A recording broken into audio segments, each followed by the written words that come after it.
ভারতের বাতাস কি আসলেই পরিষ্কার হচ্ছে? ২০১৯ সালে তো খুব বড় করে ন্যাশনাল ক্লিন এয়ার প্রোগ্রাম শুরু হয়েছিল। তো ৫ বছর পর ট্রেসিং দ্য হেজি এয়ার রিপোর্টটা ঠিক কি বলছে? চলুন এর গভীরে গিয়ে পুরো ব্যাপারটা খতিয়ে দেখা যাক। তো ২০১৯ সালে ভারত সরকার বায়ু দূষণের বিরুদ্ধে একটা বিশাল উদ্যোগ নিয়েছিল। চালু করা হলো ন্যাশনাল ক্লিন এয়ার প্রোগ্রাম বা সংক্ষেপে এনক্যাপ।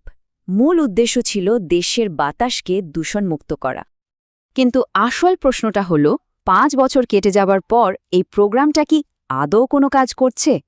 চলুন আমরা শুধু কথার কথা না বলে ডেটা আর রিপোর্টের ভিত্তিতে এর উত্তরটা খুঁজে বের করি। সবার আগে চলুন একটু দেখে নিন ভারতের বায়ু দূষণ সংকটটা ঠিক কতটা গভীর আর এর জন্য আমাদের ঠিক কী পরিমাণ মূল্য চোকাতে হচ্ছে।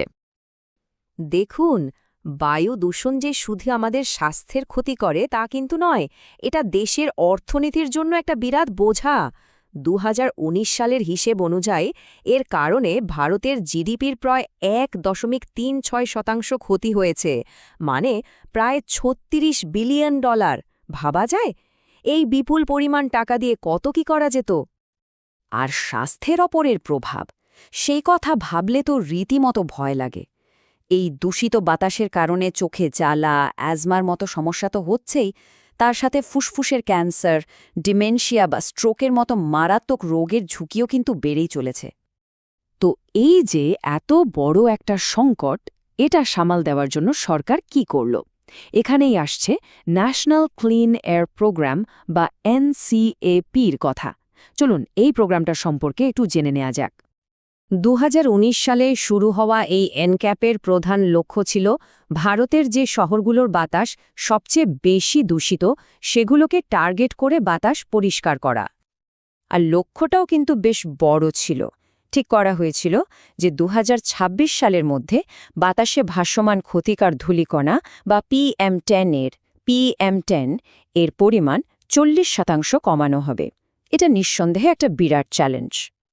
আচ্ছা, তো কাগজ কলমে তো অনেক কিছুই হলো, কিন্তু বাস্তবে কি অবস্থা? চলুন প্রথমে দেখা যাক দূষণ মাপার জন্য যে সরঞ্জামগুলো দরকার সেগুলো ঠিকঠাক আছে কিনা। এনক্যাপের একটা বড় লক্ষ্য ছিল ২০২৪ সালের মধ্যে সারা দেশে ১,৫০০ বায়ুমান পর্যবেক্ষণ কেন্দ্র বা মনিটরিং স্টেশন বসানো, যাতে দূষণের মাত্রাটা ঠিকভাবে মাপা যায়। কিন্তু বাস্তবে কি হয়েছে দেখুন, ২০২৪ সাল পর্যন্ত মাত্র ৯৬৬টা স্টেশন চালু করা গেছে। মানে টার্গেটের থেকে ৫০০রও বেশি স্টেশন এখনও তৈরিই হয়নি। এর ফলে দূষণের আসল ছবিটাই তো ঠিকমতো পাওয়া যাচ্ছে না।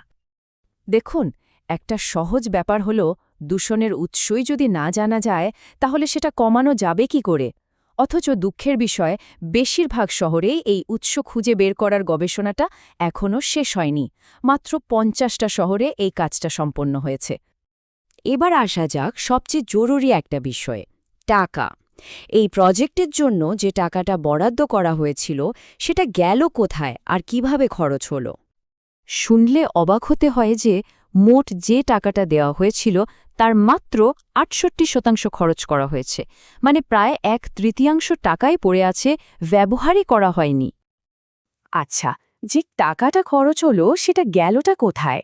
চলুন সেই হিসেবটাও একটু দেখে নিই। আর খরচের হিসেবটা তো আরও অদ্ভুত।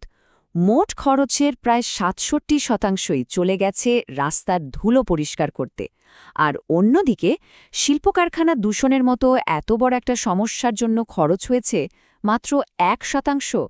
ভাবা যায়? ব্যাপারটা অনেকটা এরকম যে বাড়ির ছাদ ফুটো হয়ে জল পড়ছে আর আমরা কিনা সদর দরজায় নতুন করে রং করছি। মানে খরচের এই ধরনটা বায়ু দূষণের আসল কারণগুলোকেই এড়িয়ে যাচ্ছে। এত কিছু তো হলো, পরিকল্পনা, টাকা পয়সা, কিন্তু সবকিছু শেষে যেটার জন্য এত কিছু, সেই বাতাসের মানের কি আদৌ কোনো উন্নতি হলো? বিশ্বাস করা কঠিন, কিন্তু সত্যিটা হলো এই কর্মসূচির পরেও ২৯টা শহরে দূষণ কমার বদলে উল্টে আরও বেড়ে গেছে। এটা সত্যি খুব হতাশাজনক।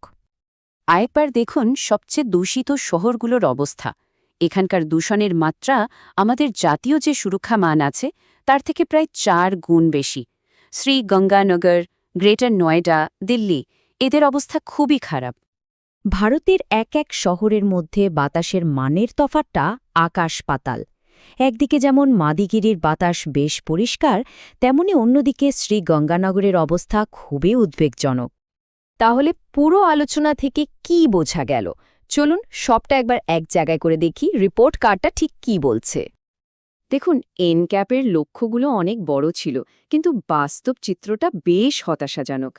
মনিটরিং স্টেশন বসানো যায়নি, টাকা খরচ হয়েছে ভুল জায়গায়, আর ফলাফল দূষণ কমার বদলে উল্টে অনেক শহরে বেড়ে গেছে। তাহলে প্রশ্নটা থেকেই যায়, ত্রুটিপূর্ণ সরঞ্জাম আর ভুল পথে চালিত তহবিল নিয়ে ভারতের মানুষকে পরিষ্কার বাতাস দেওয়ার জন্য আসলে কি করা দরকার? এই ব্যর্থতা থেকে শিক্ষা নিয়ে কি আমরা নতুন করে ভাবতে পারব? এটাই এখন সবচেয়ে বড় চ্যালেঞ্জ।